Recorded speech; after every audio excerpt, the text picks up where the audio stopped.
Imran Khan press conference کر رہے ہیں۔ ہمارا روپیہ گرتا جا رہا ہے اور اگر 224 ہے اس کی آفیشل ریٹ اور مارکیٹ میں 250 روپے کا بھی اگر ڈالر نہیں مل رہا تو یہ آپ یہ سمجھ لیں کہ یہ اس سے ذرا جب خدا نہ خواستہ اگر ڈیفالٹ کرتا ہے تو اس سے کئی گنا اور آگے چلا جائے گا۔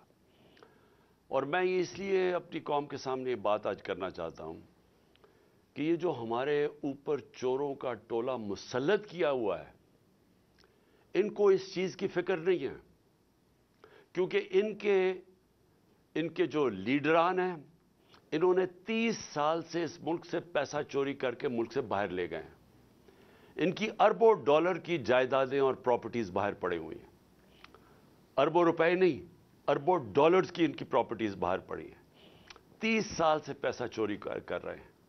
حدیبہ پیپر مل جب پہلی دفعہ سامنے آئی تھی تو تب لوگوں کو اندازہ ہوا تھا کہ کس طرح یہ شریف خاندان، جن کا فرنٹ مین تھا اسحاق ڈار، جس نے 2025 اپریل میں 164 کا بیان میجسٹریٹ کے سامنے لکھوایا تھا، اور 164 کا بیان وہ ہوتا ہے جب میجسٹریٹ پوچھتا ہے کہ آپ کے اوپر کوئی دباؤ تو نہیں ہے، تو اس نے کہا جی میں خود کہنا چاہتا ہوں، کیونکہ اس وقت نواز شریف چھوڑ کے ملک باہر چلا گئے تھے سعودی عربیہ، اور اس میں اس نے بتایا کہ کیسے وہ شریف خاندان کا پیسہ، اس ملک چوری کا پیسہ اس ملک سے لانڈرنگ کر کے یعنی غیر قانونی طور پہ باہر بھیجتا تھا، اور پھر کیسے ادھر وہاں ایک کوئی قاضی فیملی تھی، ان کا نام بھی بینک اکاؤنٹس بتائے، اور وہ پھر کیسے اس پیسے کو واپس پاکستان ریمیٹنسز کے نام پہ بھیجتے تھے، اور وہ پھر شریف خاندان میں چلا جاتا تھا۔ تو یہ تو پیسہ جو پاکستان آ جاتا تھا، جو پیسہ پاکستان نہیں آتا تھا اس سے پھر بڑے بڑے مے فیئر میں اپارٹمنٹس بھی لیے گئے، پھر ہائیڈ پارک میں بھی لیا گئے، پھر آف شور اکاؤنٹس بھی بنائے گئے۔ تو یہ آج سے 30 سال پہلے سے گیم چل رہی ہے، اور اس ملک کا پیسہ چوری کیا، ہنڈی حوالے سے باہر بھیجا، جس پیسے کی ضرورت پڑی وہ پاکستان منگوا لیا، جس طرح شہباز شریف نے ٹی کر کے پاکستان پیسہ جو ضرورت پڑتی تھی کہ کوئی گھر خریدنا ہے، کوئی کچھ کرنا ہے، کوئی وہ واپس آ جاتا تھا، باقی پیسہ ان کا باہر رہتا تھا۔ اب ان لوگوں کا جن کا پیسہ باہر پڑا ہوا ہے ان کو کوئی فرق نہیں پڑے گا پاکستان ڈیفالٹ کرے گا، اگر ہمارا روپیہ گرے گا تو ان کا تو ڈالر میں پیسہ پڑا ہوا ہے، ان کو تو فائدہ ہے، اس لیے ان کو کوئی فکر نہیں ہے جدھر پاکستان جا رہا ہے۔ فکر آپ سب کو، ہماری طرح کے لوگوں جن کا کوئی باہر ملک سے انہوں نے میں نے جس نے 30 سال ملک سے باہر کمائی کی تھی اور جو اسی کمائی سے فلیٹ بھی لیا تھا، جو سب کچھ بیچ کے آج اپنے ملک میں پیسہ، جن لوگوں کا جینا مرنا پاکستان میں، ان کے لیے یہ بڑا تشویشناک ہے کہ اگر ملک یہ ڈیفالٹ کی طرف چلا گیا، یہ سارے ہم جو پاکستان میں رہنے والے ہیں یہ ہم سب کو بہت بڑا نقصان ہونے والا ہے۔ اس سے یہ ہوگا کہ کوئی باہر سے انویسٹمنٹ پاکستان میں نہیں آئے گی۔ جو ہمارے اپنے پاکستانی بھی پاکستان میں انویسٹ کرنا چاہتے ہیں وہ کیوں اپنے ڈالروں کو روپے میں کنورٹ کریں گے جب روپیہ گرتا جا رہا ہے اور ان کو خوف ہے کہ آگے اور گرے گا؟ تو کسی نے اپنے وہ ڈالروں میں پیسہ رکھے، وہ کیوں کارخانے لگائیں، کوئی کیوں پراپرٹیز پاکستان میں لیں؟ تو اس کے بہت دور کے اثرات پڑیں گے، منفی اثرات ہمارے ملک پہ پڑیں گے۔ تو لہٰذا میں اپنی پاکستانی قوم کے لیے آج یہ چیزیں رکھنا چاہتا ہوں کہ یہ ہمارے جو حالات ہیں، ہماری ساری قوم کو سمجھنا چاہیے کہ یہ ہمارے ملک سے کیا ہو رہا ہے۔ میں سب سے پہلے آپ کے سامنے یہ اعداد و شمار رکھنا چاہتا ہوں۔ میں چاہتا ہوں کہ میری ساری قوم یہ پہلے دیکھ لے کہ جب ہمیں یہ پاکستان ملا تھا 2018 کو، تو پاکستان کی تاریخ کا سب سے بڑا بیرونی ملک خسارہ تھا، کرنٹ اکاؤنٹ ڈیفیسٹ 20 ارب ڈالر کا۔ کبھی اس ملک کی تاریخ میں اتنا بڑا خسارہ کوئی چھوڑ کے نہیں گیا، اور یہ جب خسارہ چھوڑ کے گئے تو میں آپ کو ایک چیز سمجھانا چاہتا ہوں۔ میری کوشش یہ ہے کہ میں اپنی قوم کو اس کو آگاہ بھی کروں، اس کی تربیت بھی کروں، اس کو ایز آپ کا ایک بڑا ہو کے آپ کو ایجوکیٹ بھی کروں کہ یہ ہوا کیا ہمارے ملک سے۔ یہ جب خسارہ چھوڑ کے گئے تھے تو جو